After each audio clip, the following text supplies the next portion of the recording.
Hello everybody, this is Havoc with my latest attempt to cover Paradox Developer Diaries, this time with the recently announced Crusader Kings III. I'm going to approach this a bit differently, going the route that Republic of Play did with his Imperator Rome videos. This means I'll tackle anywhere from 3 to 5 developer diaries in a single video to give you a longer narrative and how the game is coming along with its various mechanics. All diaries in these videos will have links in the description so you can go read them for yourself once you're done watching. We'll be tackling 3 diaries in this first video, so let's dive in. Dev Diary number 1 focuses on one of the most important aspects of the game, your dynasty. After all, if your family falls, the game is over. In CK3, Paradox wanted your dynasty to actually mean something, to carry significantly more weight during this medieval time period and really focus on building wide instead of tall in a sense. To start, your dynasty is now made up of several houses, each with their own name, coat of arms, motto, etc., collected under the umbrella of a founding house. Any character needs only to be distantly related to a current house head, not stand to inherit lands from said house head, and no living dynastic ancestors to create a cadet branch, a new house within the dynasty, with the founding character becoming house head of that new branch.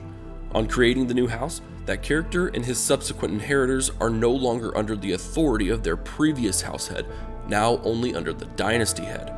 This action will take quite a lot of prestige to enact, hopefully solving a potential issue of having thousands of houses under a single dynasty.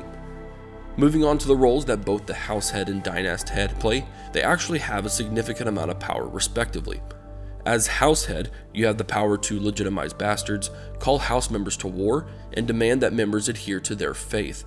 They'll also gain leverage over any member born after the house was established via a new hook system to be talked about with a later Dev Diary. Lastly, they'll gain passive prestige based on how many members there are in your house. This means keeping an eye on prominent house members that might look to break away, as you could see a decent drop in prestige generation. Dynast heads, of course, will wield much more power as they are the head of all of the houses of the dynasty. The dynasty head will always be the most powerful house head, which will be updated on the death of the old dynast head. They'll be able to affect land inheritance, denounce or forgive members, personally claim titles of any dynasty member, and force the end of wars between members of the same dynasty. Much like a house head, they'll receive prestige based on the total numbers of the entire dynasty. There's a new resource in this Dev Diary, Renown. It's a resource that can be used for several things, but the most important lasting effect is that it counts towards your level of splendor, or the outward perception of your dynasty. It will affect the prestige you get on birth, prestige marrying into it, and the maximum long-reign opinion you get for your dynasty. Level of splendor can never decrease. The higher it increases, the more detailed your coat of arms becomes, and the easier it is to arrange marriages, especially to factions with lower splendor than yourself. Renown as a resource is spendable, using it for the more powerful dynasty interactions such as getting claims, disinheriting, etc., and for unlocking dynastic legacies. Dynastic legacies is a new system bringing some permanence and shape to your dynasty, whether you're the head or not. Divided into tracks, this system will allow you to apply modifiers that affects every single member of the dynasty. Each 5-tiered track is based off of historical representations of dynasties in history, with the diary going into the blood tract, which gives an increased chance to see an emergence or inheritance of genetic traits, eventually unlocking a decreased risk of negative traits, culminating in an increase in dynasty members' life expectancy and average fertility, making women of said dynasty able to bear children much later into their life. These legacies will take a significant amount of renown to enact, and each section will take increasingly more to unlock, meaning this is not a quick grab mechanic, but something that will take several generations. How you'll generate renown is already one of my favorite features for CK3, but I can see how it would limit certain playstyles. The dynasty gains renown for every ruler of your dynasty that is not subject to another member of your dynasty. For example, your brother in England rules land as a subject to yours, no renown gained. Your sister, however, is married to royalty in Denmark, renown will be generated. The higher your members' association outside your dynasty, the more renown the dynasty will gain. This playstyle mimics historical strategy and gives you more purpose to spread your dynasty wide outside of killing your way to the top for land or titles. Marriages, which have always been important in CK2, will now become even more important and strategic for the purposes of your own dynasty. Moving on to Dev Diary 2, we get a breakdown on the vision for the campaign map. Realizing that several parts of CK2's maps were outdated and underdeveloped, the goal for CK3 is to have a more in-depth and deeply researched campaign map to give you the full experience right off the bat. CK3's map will roughly be the size of its predecessor, with the additions of the entirety of Tibet to the east and as far south as the Nigerian coast. While its size may not be too extreme in difference, about everything else will. CK3's most noticeable change will be the addition of baronies as individual provinces. While not playable in the vanilla, each county will be made up of 2 to 5 baronies. Baronies within a county will always remain so, meaning you won't be seeing counties split up into border gore madness.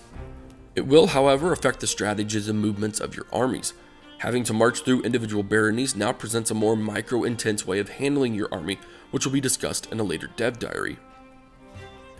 The picture being shown right now is CK2 and CK3 provincial map as it currently stands for the British Islands, just to give you an idea of the density increase. The number of baronies in a county will be one factor in determining its wealth and how good of a province it is. The other will be terrain, and it's an area that the team has been working on as well. With CK2, terrain was the same everywhere on the map. Forest looked the same whether it was in England, Germany, or Eastern Europe. In CK3, there will be graphic and gameplay variances in similar terrain types, such as splitting forest and taiga, or plains and drylands. Rivers have changed as well, with only certain parts of the river accessible to cross. This will help create distinct regions on the map and make it much more immersive, not least in how appealing a county is, as previously mentioned. A last little jab on terrain is impassable terrain. These will be much more frequent and larger than in CK2, as they've taken a closer look at areas that may not warranted be a piece of a county.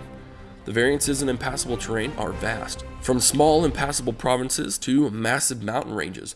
These will provide strategy enough from a military standpoint, as it creates choke points or bottlenecks that you'll need to push through or defend to keep your empire safe. War in any Paradox game tends to be a bit complicated, and CK3 is no less. There's a ton of information to comb through with this one, so this part will be slightly summarized. Armies are broken up into 4 main types: levies, men-at-arms, knights, and commanders. Your levies are pretty typical from CK2. They're just peasants with spears essentially, and they'll be the meat shield to cover for the men-at-arms. Your men-at-arms are where army customization kicks in. Equivalent to the retinues of CK2, these men-at-arms are comprised of several unit types from light cav to heavy infantry, with the addition of cultural and regional specific units throughout the map with their own stats. There's also a completely new type of men-at-arms unit, siege weapons. You'll have access to a few of all of these men-at-arms immediately, with more advanced units unlocking as the game progresses. These men-at-arms units will have 4 main stats to keep track of: damage, the amount of damage a single soldier can do to the enemy; toughness, the amount of damage a single soldier can take; pursuit, the amount of damage you inflict on a routing enemy; and screen, how much you can protect your fleeing soldiers from being killed. More on those last 2 stats later in the video. As mentioned earlier, you'll have access to knights in CK3. These are the vassals and courtiers of your realm with a high prowess, or combat rating from CK2. There's a limited number of knights you'll be able to access at any one time, which is the same for men-at-arms units. Considering the lack of information on knights, I'm hoping we'll get to see a little bit more on those in the future. Finally, there's the commander, 1 per army, using their martial skill to improve the troops under his command. It's their traits that will directly affect the army on and off the field, for instance, having a longer supply chain for their own army. Onto the battle themselves. Combat width is back, of course, and is determined by the size of the defender and the type of terrain being fought in, with a smaller combat width in rough terrain and larger combat width on the plains. This means that a smaller army could contend with a larger one more easily in certain types of more rough terrain. Advantage is the single most important part of these battles, increasing the damage your army does against the other. Every single type of modifier related to the armies are added up at the beginning of the battle to determine the advantage of both sides, giving the bonus to the side with the higher score. Every few days, each commander will roll to add to their advantage score, and certain traits will come into play on the possibilities of increasing that score greatly or not. It adds just a little bit of randomness and also the potential for an even playing field that we kind of should be accustomed to in Paradox games. With CK3, the end of a battle isn't quite the end of a battle.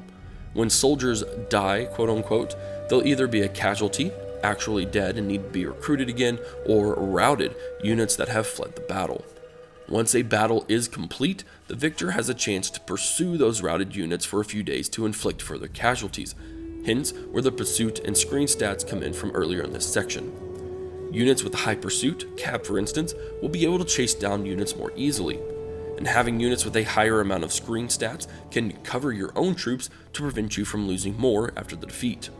Sieges are also seeing a bit of a revamp for CK3. Each increased fort level increases the amount of siege progress needed before occupation. This percentage tick will remain constant throughout the siege, giving you a good idea exactly how long this siege will last. There are siege events, of course, which will give you opportunities to push to end the siege sooner. Sieges will be a bit riskier in that even if you get attacked while besieging, you're still considered the attacker, meaning you'll lose any defender bonuses that would normally apply. Those events that I just mentioned might just be worth the cost to end a siege quickly, should you see armies coming your way. Lastly, for war, we briefly look into army movement, specifically in regards to supply.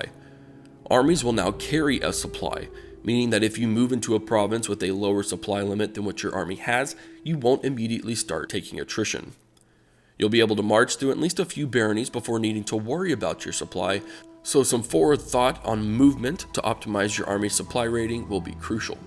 Losing your supply will also cost the army massively an advantage, making them very weak should the enemy pop up to attack you. This will be considered as well. And that's about it for your first CK3 Dev Diaries. I have of course glossed over chunks of these diaries, so be sure to go and read them for yourself by either joining my Discord, CK3's Discord, or just looking them up directly. Hope you enjoy this format. If you do, let me know in the comments section below. Knowing Paradox, we've got 30 to 40 of these before release, so we will get a much better picture of the game in the months to come. Thanks for watching. Be sure to subscribe to the channel to stay up to date with all things CK3 and strategy. This is Havoc, and I'll see you in the next video.